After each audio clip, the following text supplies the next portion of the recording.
Okay, good morning, everyone.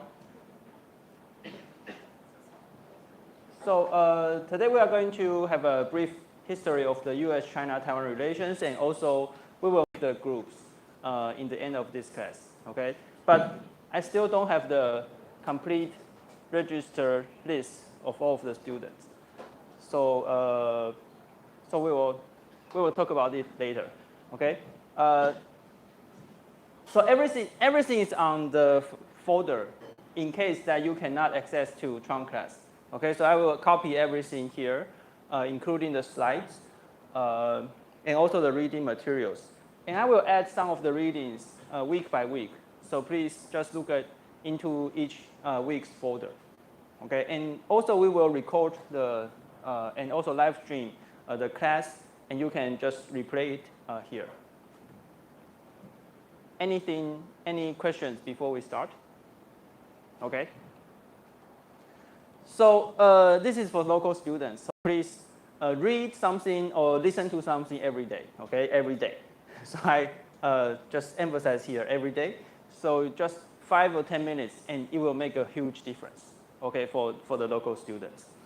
And also you can utilize public resources such as the academic database. For example, foreign policy, foreign affairs, a lot of kind of magazines, and they are very expensive, but our libraries has it, so just utilize it.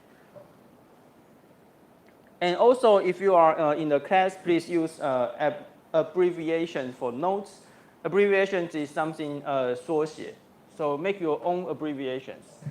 And also, slides are just for outline, not for the source, so please do not rely on the slides only. Please read something, okay? And for reading, there's a structure of arguments. Especially for local students, we are not used to this kind of structure.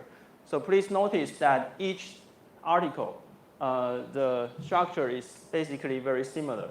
So there are always an introduction, which will be a summary of all the article, and then we have body and conclusion of each article or each book, okay? 就是对于台湾学生来说，特别要注意的是，英文的写作跟我们的这个习惯非常不一样。那我们要去注意到的是，它通常会在一开始的时候就把那整段的 main argument 讲出来。那一整段的话，就是 introduction 的部分，就是整篇文章的 main argument。然后呢，如果是一整段落的话，就是在前面几句会是那个 main argument。OK， 然后你再去看它如何用中间的 body 去推论它的 main argument。OK， 所以我们要去注意到每一个段落跟每一篇文章或者每一本书的结构都是这样。OK， so this structure applies to a paragraph, an article, and book. OK, so we have to get used to it.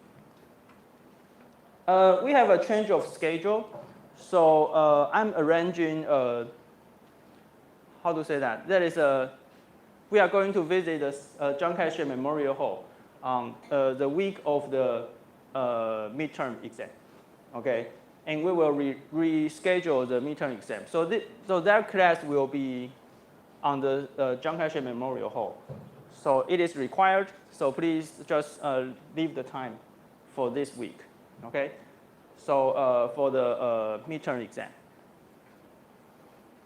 Any questions? Okay. So if you are not able, if you have something very urgent, not able to make it, please tell me in advance, okay? But I mean, this is a week of the midterm exam, so you should be able to make it. I mean, theoretically, okay? So we will do a tour there, and then to just see the exhibition in the CKS Memorial Hall. Why we have to understand about CKS Memorial Hall? It is because if you notice that at each time, if there is a big heavyweight from foreign countries, they will have a photo there.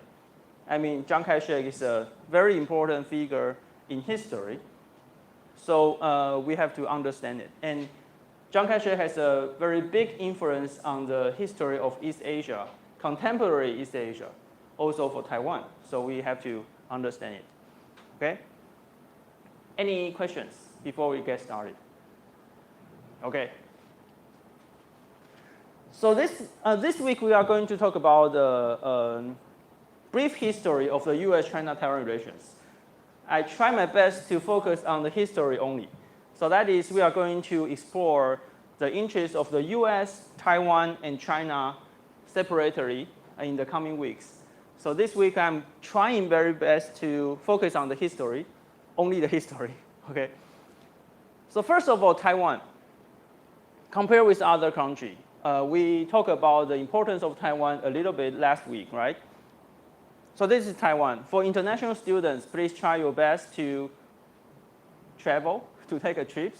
I especially recommend you to go to Yilan, Hualien, and maybe Taidong. So it's a very good place for travel. And also in Taipei, I like Taipei very much because you can reach to beach and mountain, hot spring in half an hour. So within half an hour, you can reach to a variety of different places. So that is why I like Taipei. So the area of Taiwan. So can you imagine the area of Taiwan? And imagine any kind of country compared to other countries. So name some countries that is comparable to Taiwan. Can you imagine that? Please. The Netherlands. Netherlands. Yes, very good. And also other countries? Switzerland, maybe. Switzerland, yes. So Taiwan is basically the same with the Netherlands. Larger, a little bit larger than Belgium, okay, in terms of area. And how about population? Population. It's much more than these countries, right? Much more than Belgium, much more than Netherlands and these countries. So we have the same population with countries like Australia. Okay, Australia is much bigger than Taiwan, right? So the population density is the top 3, I think, top 3 in the world. The density of population here in Taiwan, and especially, and also considering that we have 2/3 of Taiwan are mountains. So in the cities, well, it's a lot of people there. And do you know which city has the largest density of population? It is Yonghe. Okay, Yonghe in Xinbei city, in Yonghe. So a lot of people there, okay? And how about economy? The size of economy. Can you name some countries have the same size of GDP with Taiwan? Yeah, please. Turkey. Yeah, Turkey. But Turkey also has 3 times population and a lot more bigger than Taiwan. But we have the same size of economy. Also, name some countries that has the same economy, the size of economy with Taiwan. Yeah, please. South Korea. South Korea is bigger than us. Yeah, because they also have the same. I mean, they have 3 or 2. They have 800 million. No, 80 million. 80 million population. So 2 times more than us, and then bigger than us. And they have the same average of GDP. So they are bigger than us. So what are other countries you can imagine have the same size of economy with Taiwan? I mean, on average, we are the same, or a little bit higher than South Korea. Yes. So we export the same as Spain. Okay, the same as Spain. And on the size, we are a little bit bigger than Switzerland.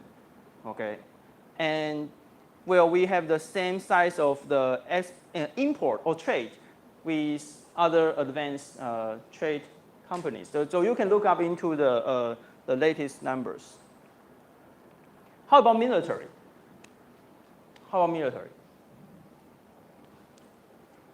So military is one of the main focus of US-China and Taiwan relations. Why is it the case? Why we have to talk a lot about military? Well, you can imagine that because China has an ambition of taking over Taiwan, right? So we have to talk a lot about military. But what is the size or rank? So the power rank. So if you are watching the NBA or some NCAA or some other sports game, they are always ranked, right? The power ranks. What is the power rank of the military of Taiwan? I mean, on the world? Yeah, please. 24. What? 24. 24? You mean all of the world? Yeah, 20. Oh, okay. 24 other numbers? What's the rank among all of the countries in the world? Can you imagine that? Others? How can you get this number? What's the rationale of you guess this number? Because I saw it recently. Oh, you saw it recently? 24? Yes. But I saw there are some different estimations. So on economy, Taiwan, in terms of GDP size, we are about 20 in the world, okay? And for the military, I saw several different estimations. So one is 24, but I saw several estimations that rank Taiwan in top 10 or top 15, okay? Taiwan is very powerful. I mean, we have for example, the Air Force. We have the most F-16V, the most advanced F-16 model in the world. That is one example. And also, if you look at the news from Ukraine, so every time when President Zelensky went to the US and asked for more arms sales, and we have already almost all of the items Zelensky want, okay, in Taiwan. 到目前为止需要翻译吗？就是说，在军事上面，其实台湾也是非常强的，不管是第10名、第15名、第20名左右。那台湾的这个军事实力其实是非常厉害。比如说，泽伦斯基每次到美国去，想要更多的这个军售，可其实那些军售武器，台湾都已经有了，OK。So I've read a report saying that Taiwan has the same military capability as Canada. So Canada is a very good, a middle power country. So Taiwan has the same military capability with Canada. Okay. So this is how I usually introduce Taiwan to audience from different countries. For local students, you have to know that, because if you have the chance to introduce Taiwan, then this is some of the hints that you can give to your friends. And we have already seen this, that Taiwan is the most important place in the world, because you can see that more than 90% of the advanced chips are coming from the TSMC. And also, in total, Taiwan produces about 60% of the chips worldwide, okay? And I like this story very much, because if we want to talk about the US-China-Taiwan relations, we have to talk about the relations between China and Taiwan. This is our school, Suzhou University. And for the international students, you will be confused, because the Mandarin name and the English name is different. Do you notice that? No? Yes? The Mandarin name is Dongwu Daxue, okay, our school. But the English name is Suzhou University. Why is it the case? Suzhou is the city, and Dongwu is the region, okay? So for local students, I think you might know that, but I don't know whether you know that or not, okay? But Dongwu is a region of Southeast China, okay? And Suzhou is the city, the biggest city, the most important city in that region. And this name, the Mandarin name and the English name was original from 1900, when Suzhou University was established in China by the priest, okay, by the priest. So this is the first private school in mainland China, okay, in 1900. And then, because there are civil wars and then everything was destroyed, and then our school just re-established in Taipei. And same as Tsinghua University and Jiao Tong University in Hsinchu, okay? But we are private schools, and then Tsinghua and Jiao Tong are the national schools. And later, much years later, in China, they decided to re-establish their Suzhou University, but the Mandarin name is different. So their Mandarin name is Suzhou, not Dongwu. Okay, so we are the original one. We are the authentic one. They are the new one. Okay, they are the new one. But they use the name Suzhou University in English. So it is quite annoying that when we have to go to the international conference or we have to submit to the international journals every time on the system, we have to differentiate with their Suzhou University and our Suzhou University. Okay, so it's annoying. Okay, but well, you can see that everything is basically the same. But in China, the Mandarin name of Suzhou University is Suzhou, but here original name is Dongwu, the regional. Okay. And talking about our school, we have to, every time I have to make this, I have to tell this, not a joke, but a fun story. That this is Chiang Kai-shek in Chiang Kai-shek Memorial Hall. And there are 3 slogans on the top of Chiang Kai-shek. That's ethic, democracy, and science. Okay? And you can, so there's a principle for the dictators that every slogan of dictators is something they don't have. For example, China always say that Taiwan is part of China because they don't have Taiwan. So they have to make this as their slogan. And for Chiang Kai-shek, ethic, democracy, and science are something that he doesn't have. So he has to, we have to make it as a slogan of him. Ethics, well, I don't know how to describe it in English, but you can look up into Chiang Kai-shek's diary. He takes notes of a lot of his chaotic private life. Okay, and then democracy, well, he is a dictator. And science, what has something to do with science? So this is Taipei City's map.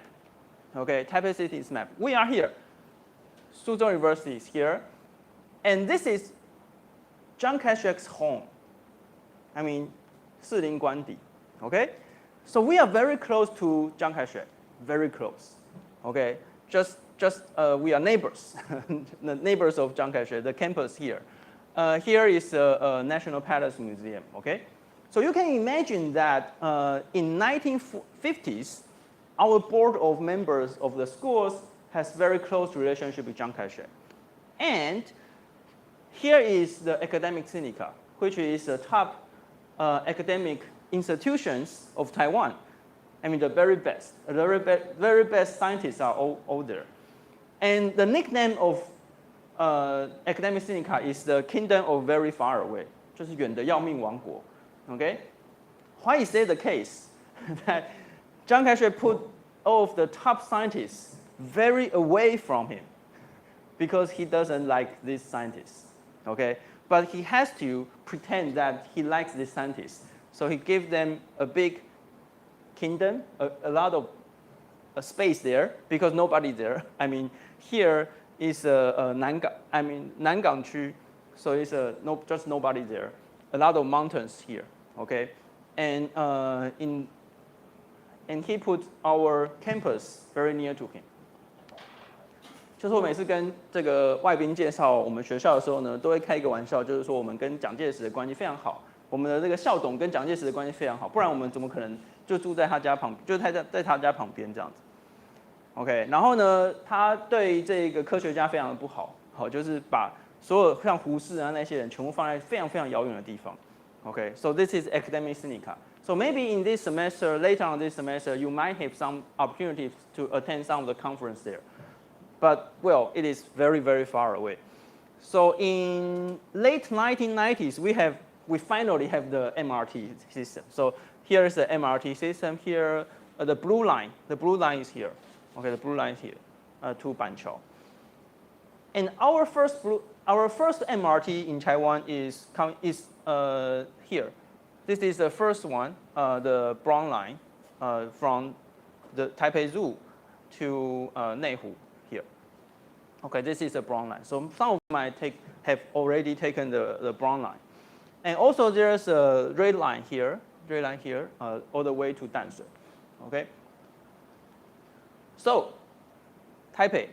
I like Taipei. I just mentioned that you can reach to very good places like Beitou by MRT, and then to the sea from Danshui here.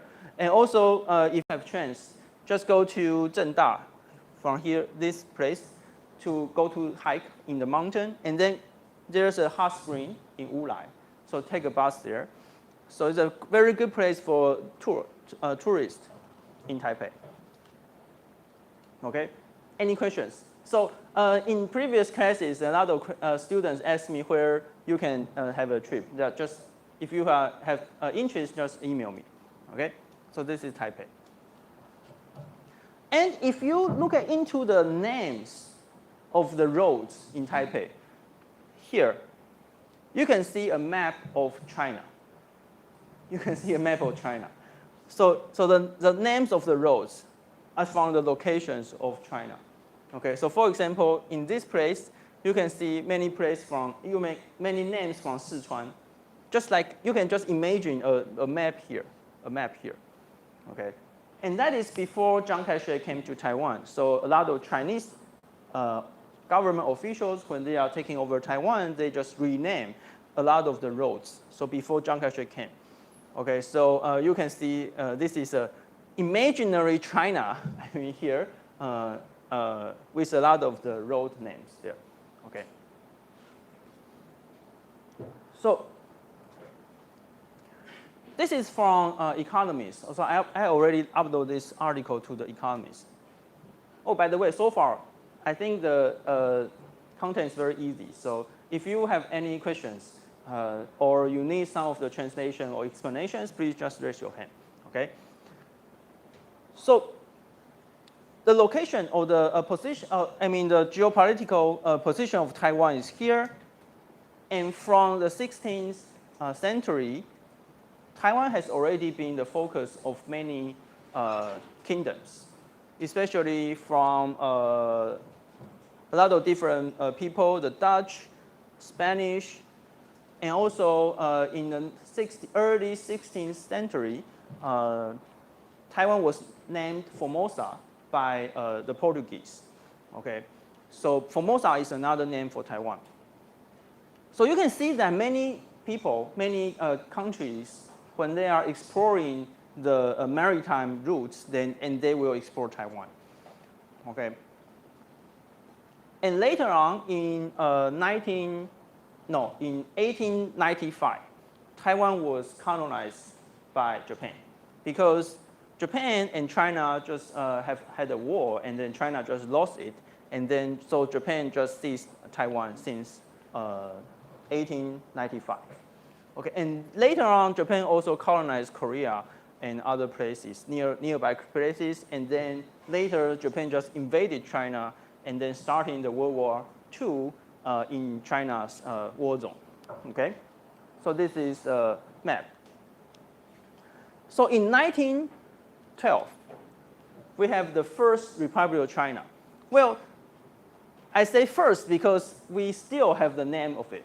So if you come to Taiwan, then you will see, well, we have the official name of Republic of China. Okay?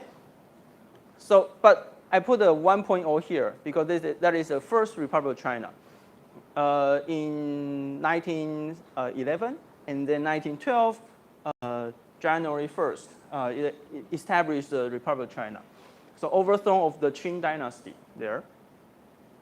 But actually, after that, there are still a lot of warlords, and then civil wars fighting.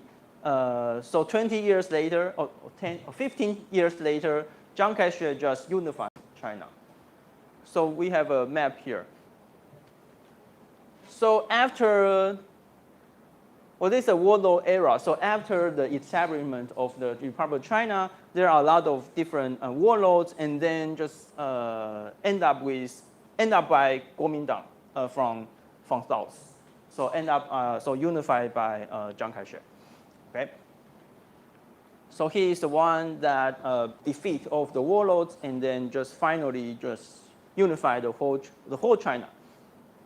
but later on, it started the war with Japan. Okay, so this is a period of chaotic times with a lot of civil wars and then the fighting with Japan. So it's well, you can imagine that there's a long-term fighting there. So because of this long-term fighting, after World War II, the China's Communist Party just initiated a war against KMT, and then won it by landslide, because KMT just cannot rule very well, and cannot connect with people. But China, I mean, CCP, okay, China's Communist Party, they hit themselves very well, and then connect to people, and then just initiate the revolution or the civil war and against KMT after the war, okay. So this is well. So basically, even after Chiang Kai-shek defeated the warlords, the effective control areas are still well limited, okay, in China.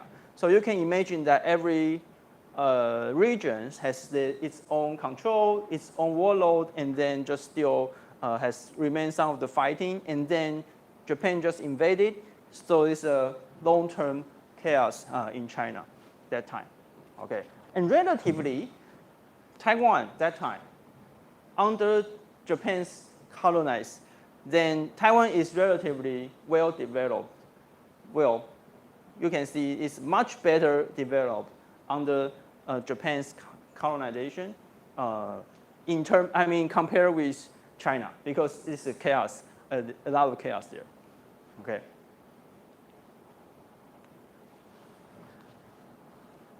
So this is a map, many years ago.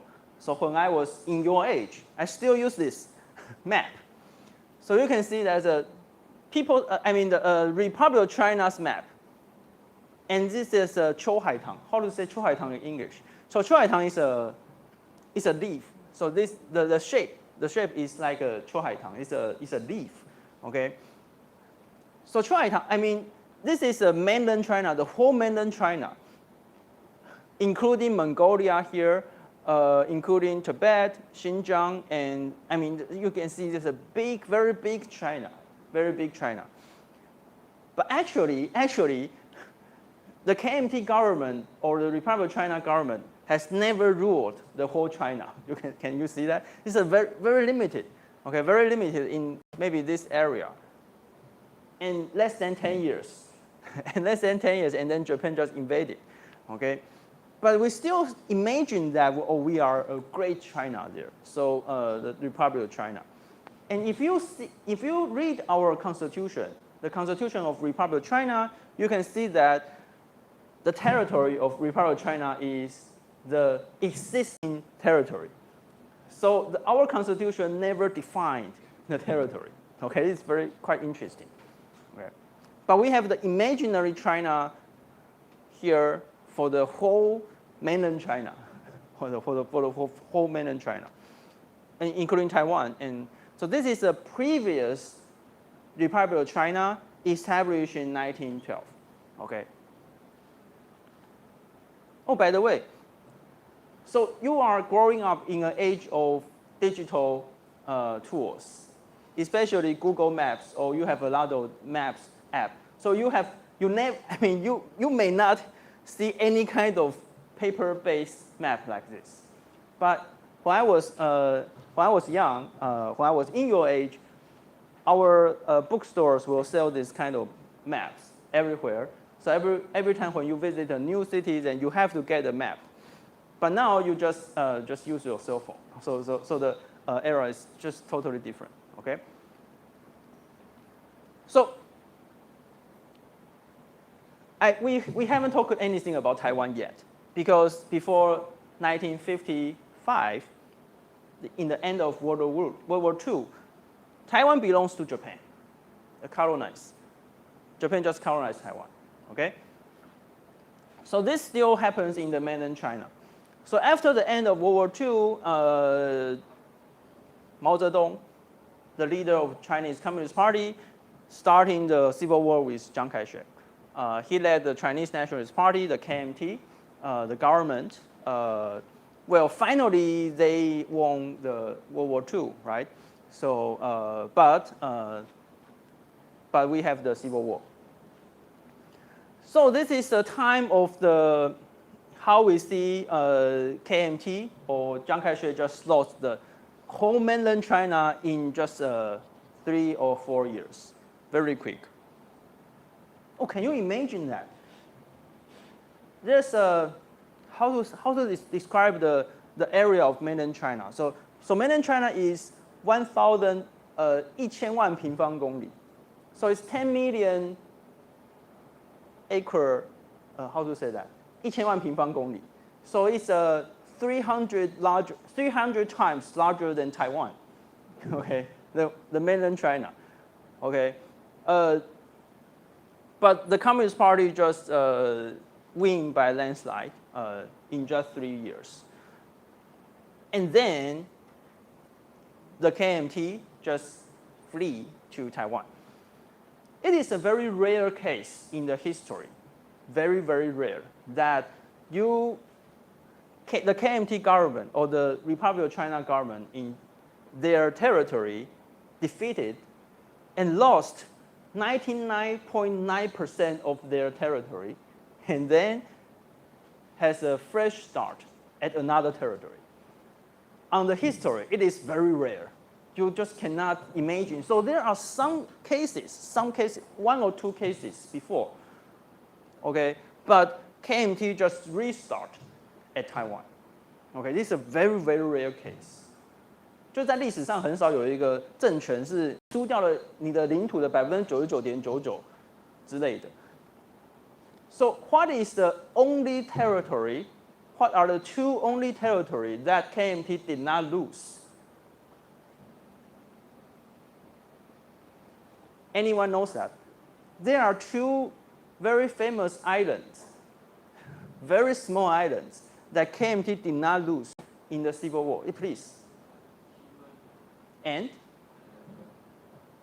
Jinmen and Mazu. Jinmen and Mazu is here. Very, very small islands. So that is what I say. So KMT lost 99.9%. So I remember that last time I have a debate with my colleague Tang Haojun, Haojun 老师.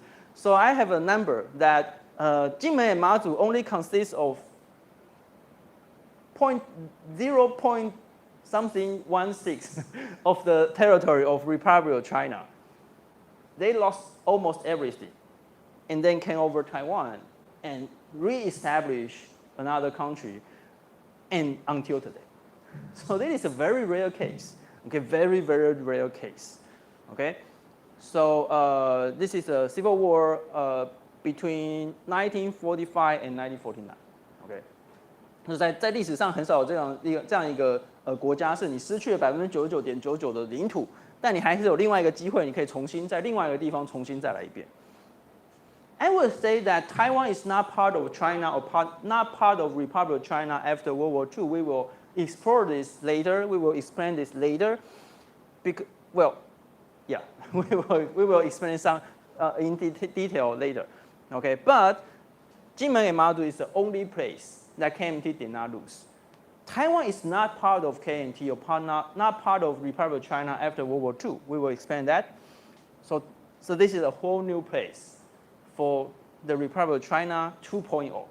Okay. So we see that the end of Civil War was won by CCP. So they established the Republic of China in Beijing in 1949. Okay. So this is the first capital of Republic of China, and then just moved because of civil war to Guangzhou and to Chengdu, Xichang, Chongqing, and then later to Taipei.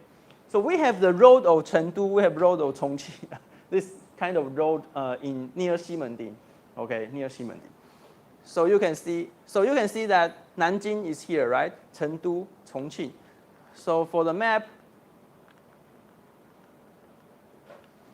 I think Nanjing Donglu, Nanjing is this one or this one. Yeah, Nanjing. So from Fuxing, so it's Nanjing East Road and Nanjing West Road, and then Chengdu and Chengdu road of Chengdu is here. So it's exactly the map of mainland China in Taipei City.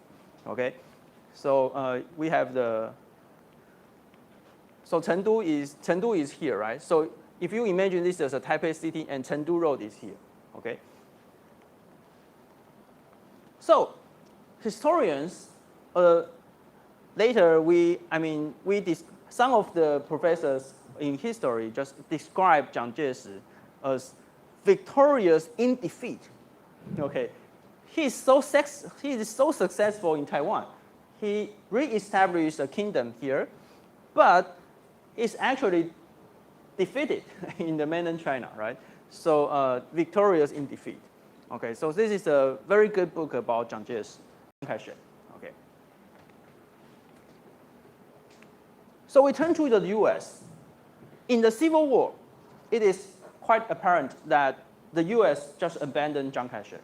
The U.S. just did not help Chiang Kai-shek, right? And some people, some KMT supporters just hate part of the reason why they hate the U.S. because, well, they always say that the U.S. will abandon us anytime. For example, it's the first time that the U.S. abandoned China, abandoned Republic of China, the first time in the Civil War. Well, it's quite obvious. If you look at every debate in the U.S. about Ukraine, you can see the history just repeat itself. What do I mean? So you can see exact the same debate in the China Civil War. You can see the exact same debate in the later on we have the crisis of the Cross Strait. Every time when there's a crisis of Cross Strait, then for example the 823炮弹. 823炮弹 occurred in 1958. Please Google that. So 823炮弹 is when China starting to bomb Jinmen and Mazu, the remote island of Taiwan.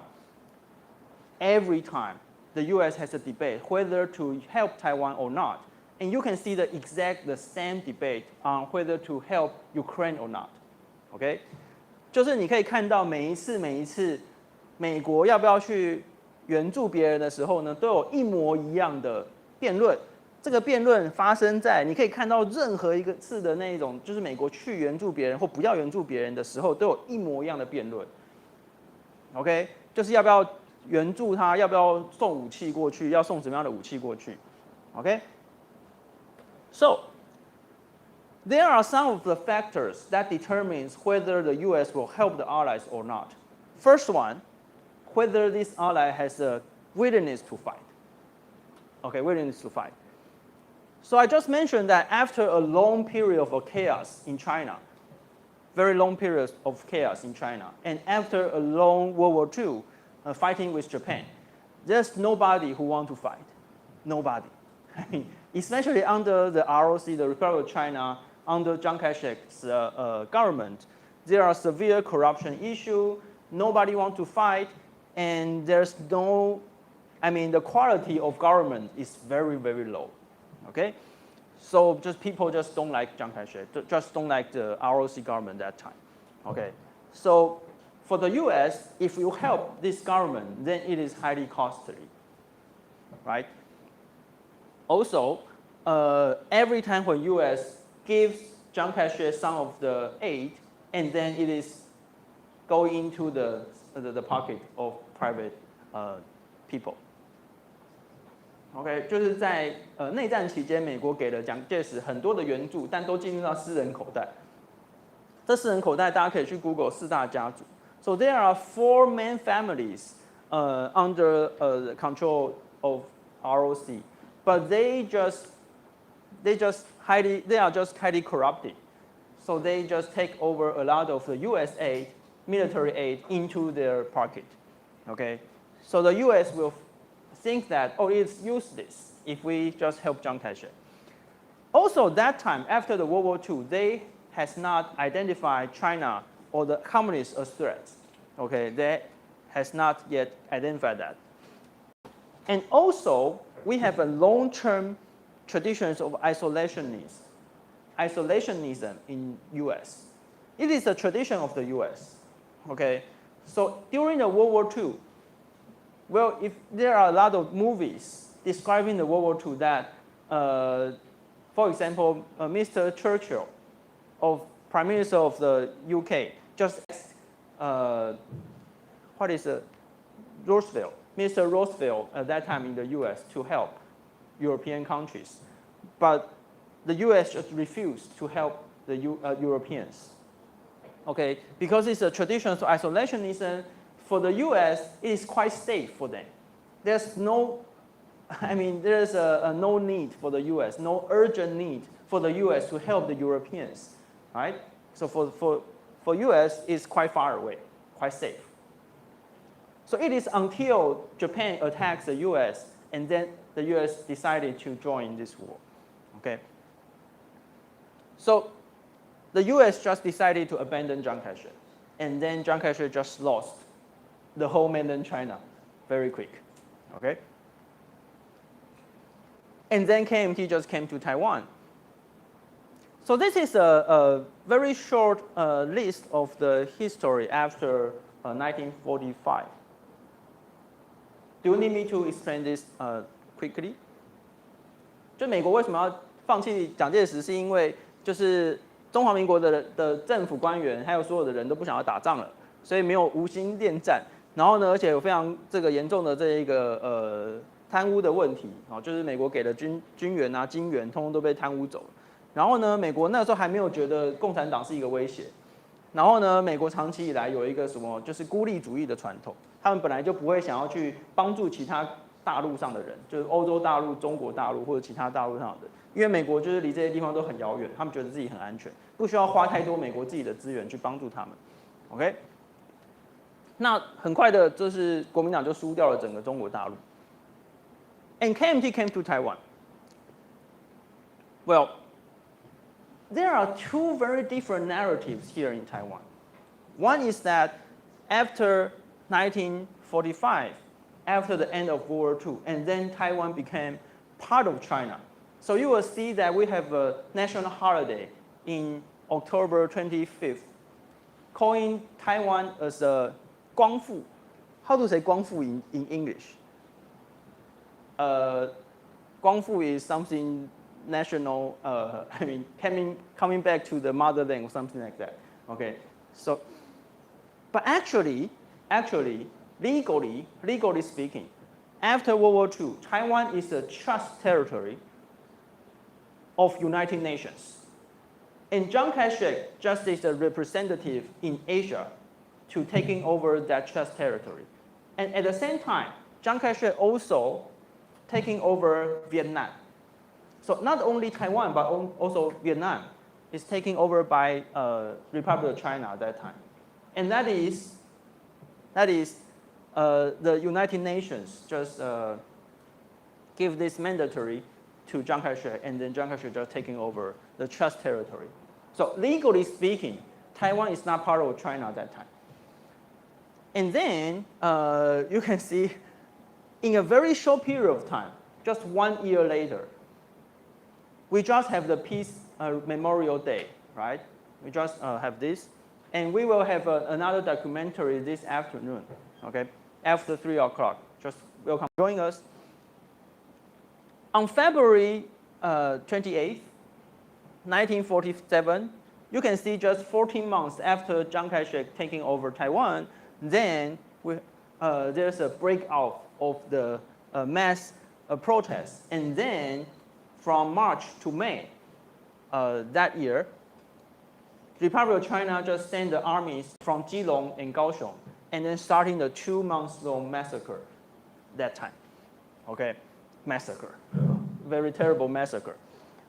Why is it the case? Because well, after the Taiwan Guangfu, so after the World War II, after the end of World War II, you can see that this is the ceremony there, and you can see the 4 maps here: Soviet Union, the US, UK, and Republic of China. This is the victory countries, the allies, right? So Chiang Kai-shek's official just represent the allies to taking over Taiwan. But after they take over Taiwan, you can see that time Taiwanese people welcomed people from the motherland, China, and they just happy that they can finish the Japan's colonization.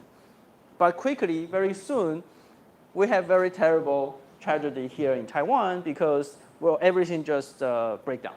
Okay, everything just break down. So this is in April. So just half years later, from Pittsburgh Press, and then some journalists here just say that the KMT, the Kuomintang's rule here is just quite terrible. And then that is why 1 year later we have the mass protest. And then KMT just sent troops here to start in the massacre. So this is the tragedy of Taiwan in 1947. Okay? So we'll take a rest, and then we will come back and 10 minutes later.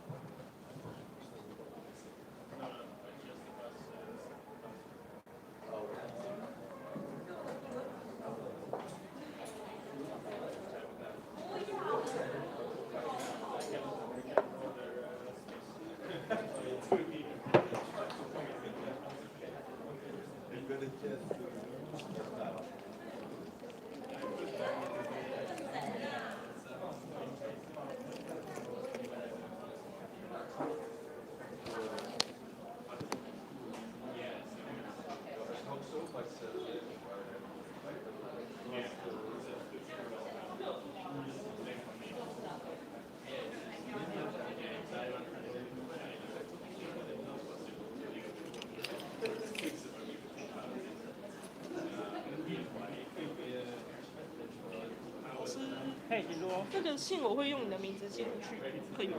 哦，好啊，好啊，我看一下。好。然后回邮我也写好。就是那个东海的嘛。对对。好，谢谢。然后那个资费有跟我说你在行政群组贴那个要转传大正杯的辩论比赛，但我不在那个群组里面。哦，这样的吗？但是那个 FB 的群组在权限在我这边。谢谢。哎，对啊。但是我不知道我要不要加到那个群组里面。我们现在群组好像有点那个。对，我再想一下好了。因为就是这是好几个计划弄在一起，我自己都有点搞混。好啊，我觉得我再看看。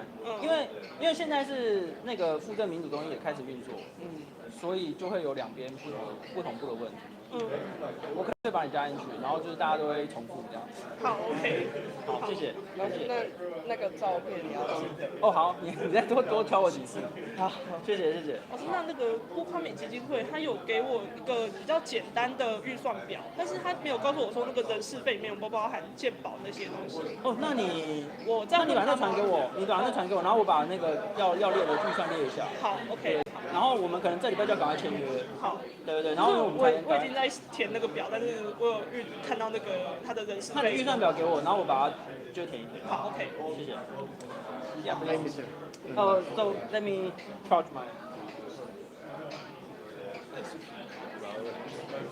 等我了，过来你就什么？所以这边充量。Ouais, encore si on veut regarder pour après. Ouais, c'est pour les slides. Yes. I understand. I think we need your signature here to confirm we are in your classroom.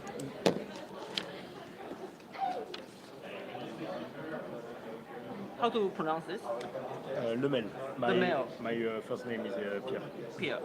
Where are you from? Sorry? Where are you from? From France. France. Here? Yeah.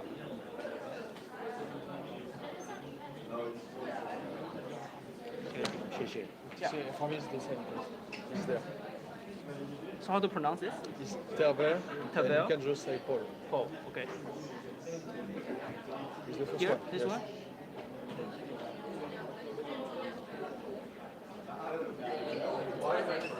So this is, well, are you going to take all of this? Just this one and remove this one. Okay. From Japan and East Asia. Okay. This is a lot. Okay. But we need more credits. Okay. What? We need more credits. Oh, you need this? Okay. Good luck. 你说。我刚去问了一个女生，就他们都说他们都不确定会不会留这堂课。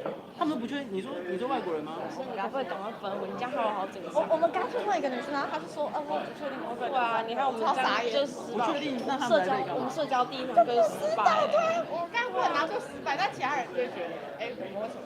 对啊，所以他们在这边是不确定，又不确定自己有没有课。对啊，那是什么意思？我不知道啊，你应该问他们。我每年都会遇到同样的问题啊。那该怎么办？我也不知道该怎么办。刚刚那两个是加选吗？他们两个加选。老师，那如果你等下要分组，你可以把那两个选到。你应该直接去抓他们。我不要，我害羞，怎么抓他们？好，然后我现在可以直接问了，我可以现在直接问。可是我刚才就问那个女生，那个女生就说她不想，她就说她不确定她要不要啊。我刚才就要不要这堂课吗？对啊，我刚才就问她，所以他们还可以加选，你们加可以退掉，还没到我们也可以明天，我们也可以退选。对啊，所以每次都是。你确认一下他们的心意啦，不然他这样三心二意的，搞得我心很烦。OK， 好，我等下问一下。OK， 可是我也没办法，我不能。如果你要分的话，你要结婚那个男生分到我。你就直接去抓他们啊！那我直接问他。 Please join us。啊，很坚定的。好害羞哦，你干嘛？他们俩法国人。那如果那如果多邻国，会法文。法文吗？去讲。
Okay, so let's continue on this.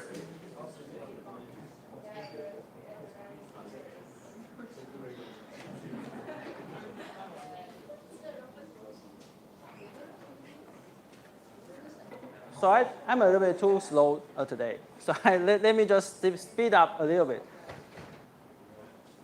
So after KMT came to Taiwan in 1949, there's another Republic of China established on Taiwan. Note that I will not use the word re-establish because in my theory, this Republic of China 2.0 is another new country. So I will explain it later, but I will say established, not re-established, okay, on Taiwan. But still, later on, we have the martial law and the white terror until 1990s, a very long term of the very long-term martial law and white terror era. And Taiwan just democratized in 1990s, okay? And we will talk about it later that during democratization, the US helped a lot, okay? So in 1950, there's a breakout of the Korean War. This war just completely changed the fate of Taiwan and the fate of Chiang Kai-shek. So because of this war, I mean, we talk about this that the US had already decided to abandon Chiang Kai-shek in the Civil War, but later, because of the Korean War, the US starting to cooperate with Chiang Kai-shek again. Why? Because it's in urgent need, okay?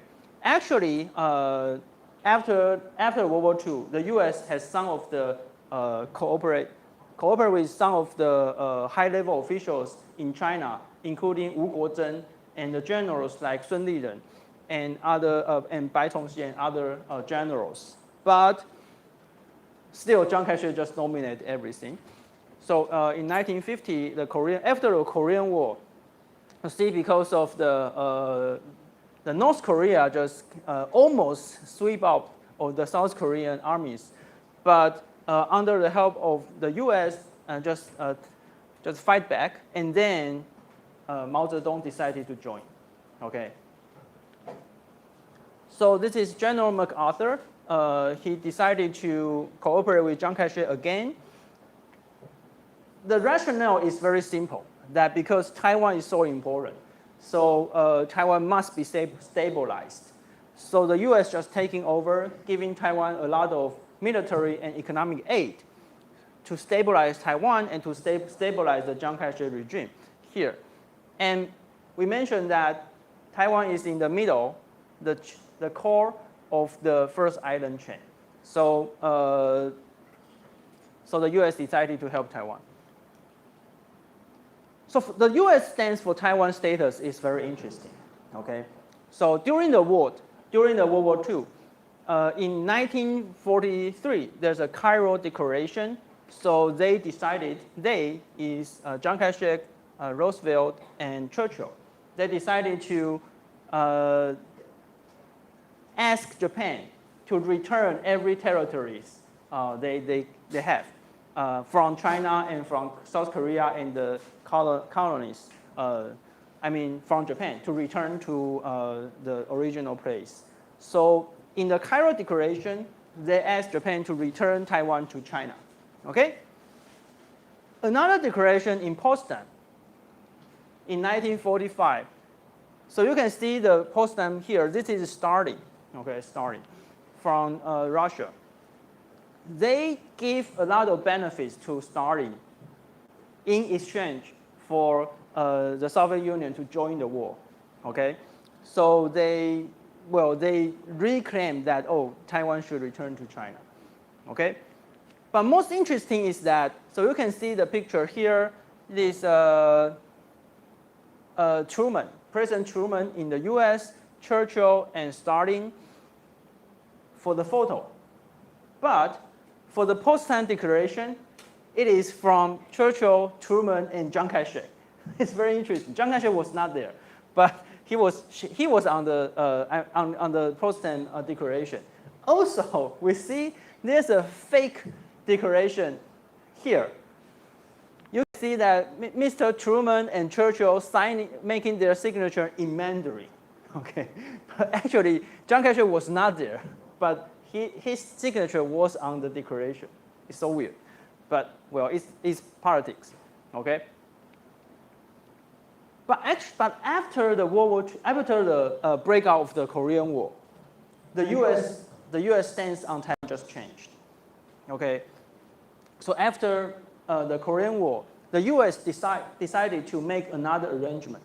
That is the San Francisco Treaty. The San Francisco Treaty, officially the Treaty of Peace with Japan, signed in San Francisco. So in that treaty, it makes Taiwan, the legal status of Taiwan as undetermined. Okay, undetermined. Because in that treaty, Japan just give up every rights from their occupied territories, but has not specified what is their, I mean, they give their rights to whom, okay, in the treaty. So the San Francisco Treaty just, Japan just officially give up the rights in Taiwan, but did not specify to whom, okay. And later on, there's a Treaty of Taipei, officially, the Sino-Japanese Peace Treaty signed in Taipei. Just repeat again what is said in the Treaty of Peace with Japan, the San Francisco Treaty. Still does not specify who has the sovereignty of Taiwan, okay? The two treaties are designed by the US. So why the US want to make Taiwan as undetermined? It is because of the two very different, very important, not two. It is because of a very important principle of the international law. OK， 就是美国对台湾这块土地的领土主权的态度有很大的改变。好，在开罗宣言跟波茨坦宣言当中都说台湾应该要回归给中国，就是那个时候的中华民国。但是后来在韩战爆发之后，美国的态度有非常大的转变。为什么？为什么会有非常大的转变？尤其是在旧金山合约跟这个中日合约当中都没有明讲说日本放弃了对台湾的主权之后，那台湾的主权会属于谁？ Okay? There are two essential principles we have to know. The first one is that if we want to change or if we want to transfer the territorial sovereignty of a place, for example, who has Taiwan, who has Jinmen, who has Mazu, who has Penghu, the territorial sovereignty cannot be made during the war. Okay, this is an international law dating back to the 19th century, okay? So, the Cairo Declaration and also the Potsdam Declaration, they are, the World War II is still ongoing, okay? The World War II is still ongoing. Another principle of this is that, oh, I didn't say this, okay? I should have added one. So, any kind of transfer of territorial sovereignty should be made by international treaty. Okay? So there are two essential principles here. I will add later today. So under the international law, any transfer of the sovereignty should not be made during the war, should be made after the war, okay? And the transfer of sovereignty must be made through international treaty. But the Cairo Declaration and Potsdam Declaration are not international treaty. They are just a communique. They are just statements made by the leaders. Okay, so these two declarations cannot determine Taiwan's status. So after the war, we have a treaty, we have an international treaty which makes Taiwan as temporarily undetermined. The sovereignty of Taiwan temporarily undetermined. Okay, international treaty. But why? Why does the US make this arrangement? Because principle of the non-intervention.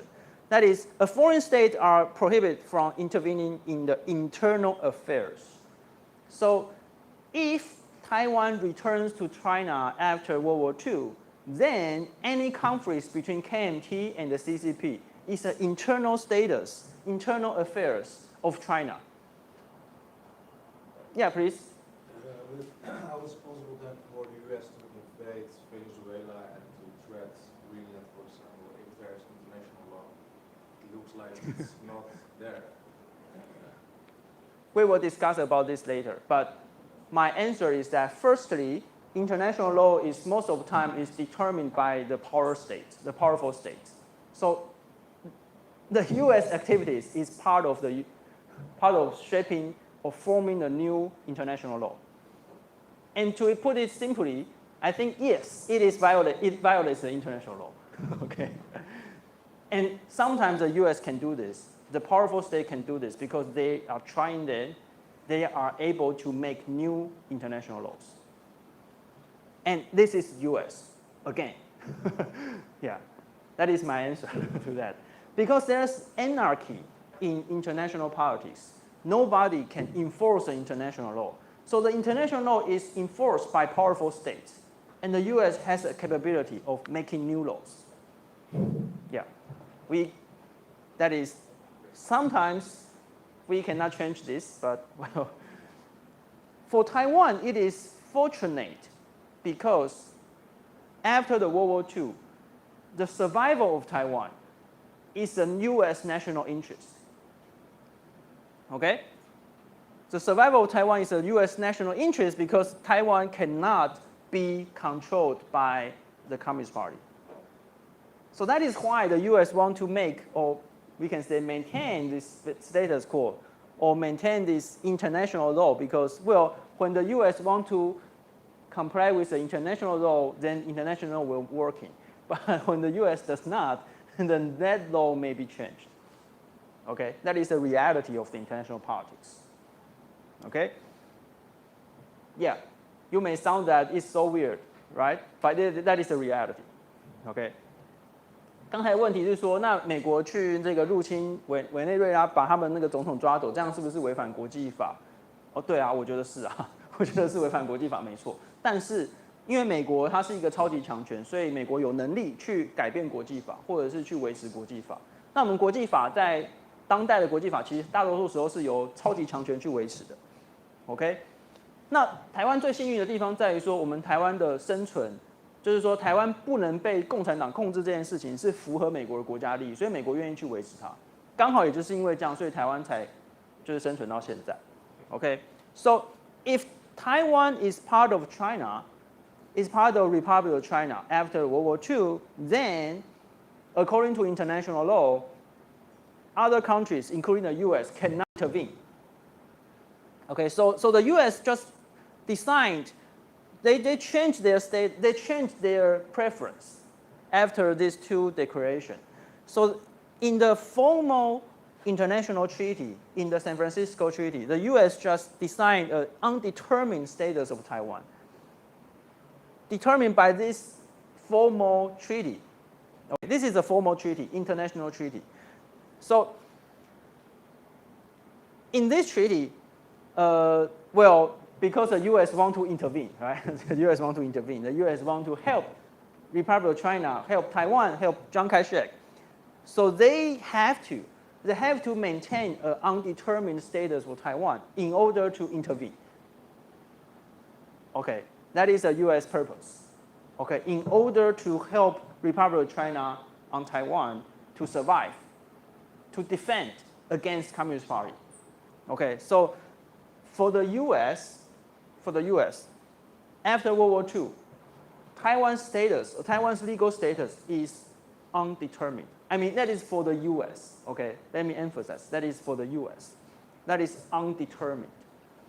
Because of the San Francisco Treaty and the Sino-Japanese Peace Treaty, because that did not specify which is a party that after, which of the party can have the sovereignty of Taiwan after Japan just give out every right.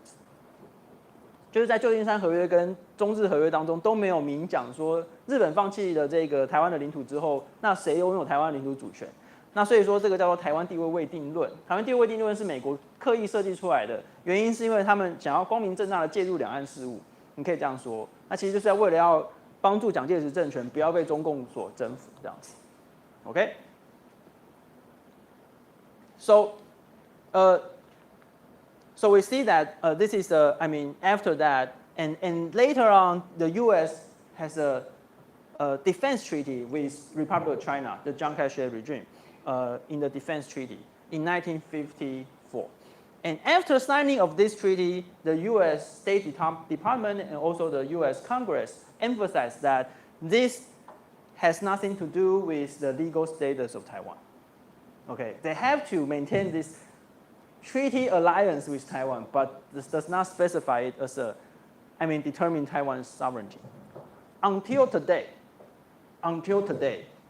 the U.S. did not specify what they think Taiwan is. Until today, okay, and that is called a strategic ambiguity. And there's a slide on that, okay. So that is the U.S. From the U.S. And later on, so we have a Republic of China on Taiwan. I am always confused by on Taiwan and in Taiwan because each different part has different stance on that. And in and on or at, they have different meanings on the legal meanings of that. Well, so I did not specify that. So Republic of China here in Taiwan now they are equivalent to each other. Now, okay. But that time, Chiang Kai-shek still thinks that it is authentic China, and they are still in the United Nations, the Security Council, permanent member of the Security Council. People's Republic of China on mainland, established in 1949, actually they defeated the Republic of China, the previous Republic of China, right? So they fight, diplomatic fight, okay? And the U.S. temporarily recognized this one as authentic China, right? Until 1971. Oh no, until 1979, okay? So the U.S. has a strategy there that is called a moratorium to delay the discussion, and then to make it as an important question. So what is an important question in United Nations? That is, if we make something as an important question, then we have to use 2/3 of the vote, 2/3 of majority to determine this, okay? So China is fighting against to have the authentic China, the seats in UN, but the U.S. just uses important question strategy to just delay it, and then the U.S. has a proposal of dual representation. That is, this one is China and this one is China. That occurs for what other two examples? Korea and Germany, right? There are two Germanys, and they have the seats in the UN, right? So that's kind of the dual representation. And there are two Koreas in UN, right? But Chiang Kai-shek refused to take it because Chiang Kai-shek insists that he is China, Republic of China is China. It is not. There's no way that we accept to have the dual representation, because if we accept that and then we admit that they defeated us, so Chiang Kai-shek just did not want to recognize that. 就是在这个联合国里面呢，就开始有2个中国，对不对？然后呢，这个蒋介石就一直不想要承认这个双重代表。Yeah, please. Does Germany still have 2 seats at the UN, or was being reunified with the 90s? It is, well, they merged. So there's only one Germany now, so there's no problem at all. But before they merged, so they have 2 seats, but they only represent one country. So it's a 1 country, 2 seats. But there's less problem because 2 Germanys admit each other. But the 2 Chinas did not admit each other, right? So they just cannot, or Chiang Kai-shek just don't want to take this. But the 2 Koreas, they are forced to admit each other, at least not falsify each other, right? So they just remain in the UN. So there are 2 Koreas, but they represent 2 countries, okay? But these 2 regimes just cannot either recognize each other. Yeah, please. Does it mean that Taiwan is not in the UN, or are they? Republic of China was in the UN, until 1971. But later on, we cannot enter UN anymore. Taiwan cannot enter. No. Oh. Yeah. We will talk more about Taiwan, the relationship between Taiwan and Republic of China. Yeah. So because Chiang Kai-shek insists that we are not Taiwan, we are Republic of China, and we represent the whole China. So you can see the map. You can see the map here. The map. I mean, even this map, well, we still imagine that we have the whole China. I mean, under Chiang Kai-shek or under KMT's imaginations. So we have the whole China. Even we only rule Taiwan here. Some people still imagine that we are China. So we insist that Republic of China is China, and that is part of the reason Chiang Kai-shek just lost diplomatic fight. We will go through some details later. So there's a fight, diplomatic fight, and then finally China just won it because, well, everyone can see that China just ruled. I mean, Republic of China, People's Republic of China, PRC, just ruled the whole mainland, right? It is not ROC. So later on, after 2 or 3 decades, major countries in the world just recognize this China, not this China. Okay? That's quite natural because that's a result of the Civil War, right? So in 1961, Mongolia joined United Nations. But that time, Chiang Kai-shek insists that it's one China and want to veto because Chiang Kai-shek is still in the permanent member of the Security Council. The U.S. provided a new approach as an important question, just as I mentioned, to make this, to make the fight as an important question so that we need 2/3 of majority to change that. However, in 1971, Mr. Nixon, the National Security Advisor, Kissinger, just arranged the U.S. President Nixon to visit China. So that is a signal to the world that the U.S. is starting to recognize PRC as China, not ROC in Taiwan. So that year, we lost the simple majority to make the China seat problem as an important question. That is, from that year, this China starting to have the simple majority, half of the supporters in UN. Okay, so we cannot use the important question anymore. We cannot make the China seat problem as an important question. So that means if we vote, then China will win. This China will win, right? So that is until 1971. Chiang Kai-shek just accept this proposal, dual representation, but that is too late. So in 1971, October 25th, and you see China's PRC's representative was very happy there. This is our representative. That is